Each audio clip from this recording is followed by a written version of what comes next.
Hello दोस्तों, आप सब कैसे हैं? आशा करते हैं कि आप सब बहुत अच्छे होंगे। चलिए, तो आज की कहानी है पति का स्वभाव। मैं रानी हूँ, अभी-अभी मेरी शादी हुई है। अच्छा घर और अच्छा पति मिला है। राजीव नाम है उनका। उनके पिता के यहाँ 2 भाई हैं। छोटे भाई की अभी पढ़ाई चल रही है। इनकी अच्छी एक दुकान है जिसे यह पापा जी और मम्मी जी संभालते हैं।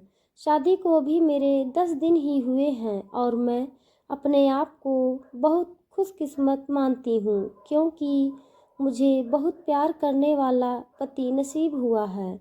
सास और ससुर तो पति से भी अच्छे हैं। अभी अभी शादी हुई तो ज़्यादातर घर पर ही रहते हैं। दुकान अभी पापा और मम्मी संभाल रहे हैं। शादी का वह 1 महीना हो गया था। इनका अभी भी दुकान पर जाना वैसा शुरू नहीं हुआ। कुछ देर के लिए जाते और फिर वापस आ जाते। सुबह पापा जी जल्दी उठकर दुकान खोलते और देर रात तक वही दुकान पर बैठते थे। मम्मी जी उनके लिए खाना ले जाया करती थी। यह दिन भर मेरे पीछे ही घूमते। मैंने इन्हें बोला कि अच्छा नहीं लगता, अब आप रेगुलर दुकान पर जाना शुरू करिए, वरना पापा मम्मी कहेंगे कि मैंने आपको कंट्रोल कर रखा है। उन्होंने बोला, ऐसा कुछ नहीं होगा, वो सब बातें तुम मत सोचो। एक दिन हमारे घर की नल की टंकी खराब हो गई तो हमारे बाथरूम में पानी नहीं आ रहा था, तो मुझे नहाने के लिए हॉल के बाथरूम में जाना पड़ा। मेरे पति तब सो रहे थे। मैं बाथरूम में नहाने गई। कुछ ही सेकंड के बाद वो भी उठकर दरवाजे के बाहर आ गए और बाहर से ही मुझे आवाज़ देते हैं, रानी तुम अंदर हो? मैंने बोला हाँ। अपने रूम में पानी नहीं आ रहा था इसलिए मैं बाहर आकर नहा रही हूँ। फिर अब तक मैं नहा कर वापस नहीं आई, तब तक वो दरवाजे के बाहर ही खड़े रहे। ऐसा वो रोज़ करने लगे। एक दिन वो बाथरूम में नहा रहे थे, तब कोरियर वाला आया। कोई था नहीं तो मैं रिसीव करने के लिए दरवाजे पर गई। मैं अभी उससे बात ही कर रही थी कि यह बाथरूम से टॉवल में ही भाग कर आए। आते ही मुझे ज़ोर से कहते हैं कि तुम अंदर जाओ।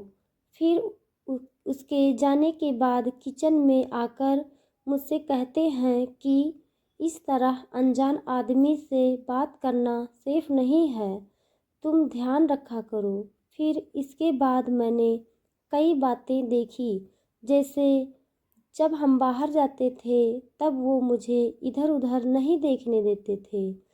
कहीं खाना खा रहे होते थे तो मेरी नज़रें कहाँ है, मैं किसे देख रही हूँ देखते थे। बार बार अपनी जगह बदलते रहते थे।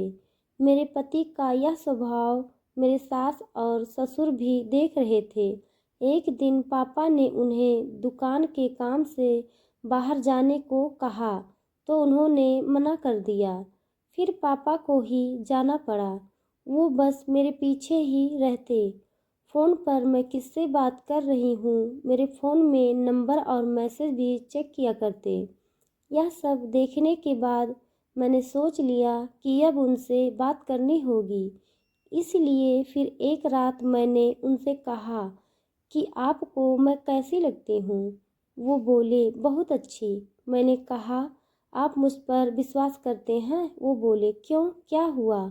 मैंने कहा कि आप जो यह सब कर रहे हैं यह ठीक नहीं लग रहा। मैं चाहती थी कि मुझे बहुत प्यार करने वाला पति मिले। आप बिल्कुल वैसे ही हो जैसा मैंने सोचा था, लेकिन आप बहुत ज़्यादा पॉसेसिव हो। क्या आप मुझ पर शक करते हैं? क्या आपको लगता है मैं आपका भरोसा तोड़ूंगी? वो बोले नहीं, ऐसा नहीं है। फिर मैंने कहा कि आपसे अच्छा पति मुझे नहीं मिल सकता, लेकिन आपको अपने पर थोड़ा नियंत्रण और मुझ पर विश्वास रखना होगा, वरना यह आगे चलकर हमारे लिए ही झगड़े और लड़ाई का कारण बनेगा। मुझे पता है शायद आपको मुश्किल लगेगा, लेकिन आप थोड़ा थोड़ा बदलिए। मैं आपके साथ हूँ। वो बोले, हाँ, मैं कोशिश करूँगा। अगली सुबह मैंने उनको उठाया और कहा कि दुकान आप जाएंगे और खाने के पहले नहीं आएंगे। मैं घर में ही हूँ, चाहे तो आप फ़ोन कर लेना। वो जैसे तैसे मन मार कर गए, कभी रूठ कर तो कभी प्यार से। धीरे धीरे उनकी आदत में सुधारने की कोशिश कर रही हूँ। मैंने एक पत्नी ही अगर पति को नहीं समझाएगी तो कौन समझाएगा। बहुत हद तक मैंने उनका स्वभाव बदल दिया।